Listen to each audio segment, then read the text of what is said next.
अग्रसेन जी का जन्म हुआ, धीरे धीरे बड़े हुए हैं और जब 5 वर्ष की आयु के हो गए हैं, कहा जाता है कि एक समय वे खेल खेलने के लिए गए और सखाओं के साथ खेल खेलते खेलते अकस्मात उन्होंने एक आम के वृक्ष को देखा जो कि आम के फलों से लदा हुआ था।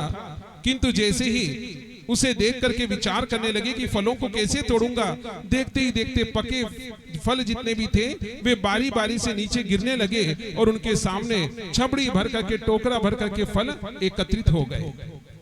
उनके भाव का प्रभाव देखिए, उनके प्रताप को देखिए। जहां पर वे जाते थे अकस्मात कहते हैं कि मंदिर की ध्वजाएं जो लगती थी कलश के ऊपर, जब वे वहां से विचरण करते थे तो विचरण करते ही ध्वजा भी अपने स्वयं के, हवा चाहे कहीं की भी चल रही हो पवन, किंतु अपने वेग के साथ वे अपनी दिशाओं को बदल दिया करते थे। इस प्रकार से अग्रसेन जी महाराज 14 वर्ष के हो गए। समय की अल्पता है, 3 दिवस की है अग्र भागवत, किंतु समय की अल्पता है, 1 दिवस में हमें सुनाना है।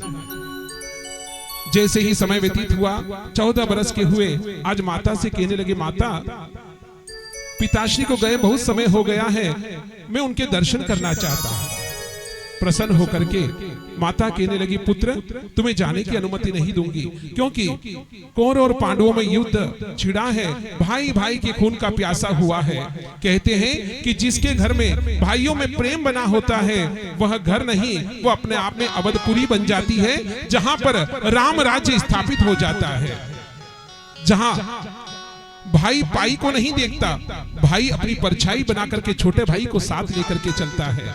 जहां बड़े को झुकाने के लिए अपशब्दों का समावेश नहीं किया जाता, छोटे भाई जब चरणों में प्रणाम कर दे तो उन्हें चरणों से उठाने के लिए बड़ा भाई झुक जाया करता है। ऐसा प्रेम भाव जिस घर में बना होता है वो अपने आप में एक अवधपुरी बन जाती है। और जहां पर भाइयों में बंद लग जाते हैं, कहते हैं कि भाई एक दूसरे का तिरस्कार करने लगे, वह उनका घर नहीं, अपने आप में लंकापुरी बन जाता है। रावण ने त्याग किया जब अपने छोटे भाई विभीषण का, तो वो उनके काल का कारण बन गया है। आजकल धर्म के अंदर देखिए, धर्म की पराकाष्ठा पर प्राणी कब पहुंचता है कि जब दूसरों के तानों को छोड़ करके उन्हें मखाना समझ करके ग्रहण कर ले और आत्मसात कर ले।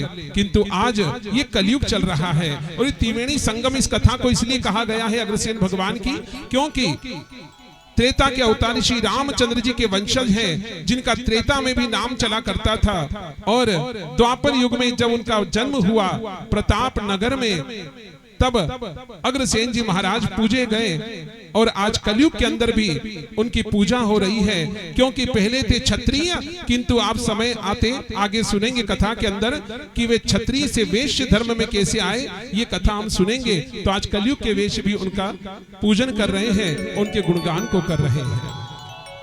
आज उन्होंने माता से निवेदन किया, माता मैं तो पिता के दर्शनार्थ जाना चाहता हूँ। हट करने लगे तो अपने पुत्र को आज्ञा दी है कि जाओ पुत्र, किंतु शीघ्र लौट आना अपने पिता के दर्शन करके। कुरुक्षेत्र के लिए घोड़े पर सवार हुए हैं अग्रसेन जी महाराज, और जाते जाते अपने छोटे भाई को आशीर्वचन दिया और कहा कि हे सूरसेन, अपनी माता की सेवा करना, और मैं नहीं आ जाऊं तब तक माता की सेवा से निवृत्त ना होना। ऐसा वचन देकर के वहां से चले हैं, पहुंच गए हैं कुरुक्षेत्र में। और कुरुक्षेत्र रणभूमि में जैसे ही पहुंचे, उन्होंने जाकर के प्रणाम किया अपने पिताजी को। वल्लभ सेन जी महाराज ने कहा कि हे पुत्र, तुम यहाँ कैसे आए? ये कुरुक्षेत्र है, यहाँ धीर वीर बलवान आते हैं और अपने प्राणों को सदैव अपनी हथेली पर लेकर के आते हैं। यदि प्राण पखेरु उड़ गए तो उसे वीर गति कहा जाता है, उसे मृत्यु नहीं कहा जाता। उन्होंने कहा, पिताजी मुझे आज्ञा तो दीजिए, भले ही आपके आशीर्वाद से 14 वर्ष का हूं, किंतु आज भी अपने प्राणों को सदैव अपने हथेली पर लेकर चलता हूं। पिताजी ने आशीर्वचन दिया और उसके बाद कहा कि आज तुम ऐसा करना, यहीं पर मेरे रथ के पीछे के स्थान पर बैठना और पूरे युद्ध को देखना। कहा अवश्य। अब जैसे ही बैठने लगे तो उनकी दृष्टि जाती है, वहां एक विशाल पर्वत शिखा थी, उसके ऊपर बर्बरीक के ऊपर दृष्टि जाती है। उन्होंने कहा, पिताजी वो कौन है? मात्र मस्तक दिखाई दे रहा है, उनका धड़ दिखाई नहीं देता। सुन करके पिताजी ने कहा वल्लभ सेन जी ने कि हे अग्रसेन, वे बर्बरीक हैं, पांडवों के जो पांडव वंश हैं, उन पांडव पांचों भाइयों में एक धीरवीर हैं जिनका नाम है भीमसेन।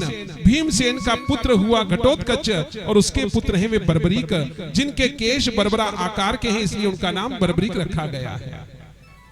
कहा कि क्या वे निरंतर इस युद्ध को देखेंगे, क्या जलपान नहीं करेंगे? हंसते हुए पिताजी ने कहा जाओ तुम ही जलपान कराओ, यदि तुम्हारे हाथ से जल पीते हैं तो। अपने हाथ में एक कलश लिया चांदी का और उसमें दूध और जल दोनों साथ मिला करके चले हैं।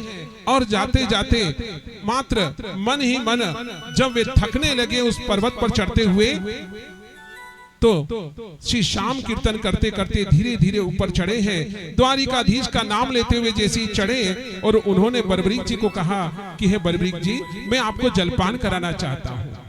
हंसते हुए उन्होंने कहा कि मैं निराहार और निर्जल रहकर के पूरे युद्ध को देखना चाहता हूँ, किंतु तुम्हारे हृदय के भाव बहुत पावन है, इसलिए मैं तुम्हें एक वचन देता हूँ। हे पुत्र, तुम अपने नाम से ही एक वंश को बनाओगे और तुम अग्रवंश की का निर्माण करोगे, अग्रवंश की स्थापना करोगे तथा तुम्हारा क्षेत्र परिवर्तित हो जाएगा।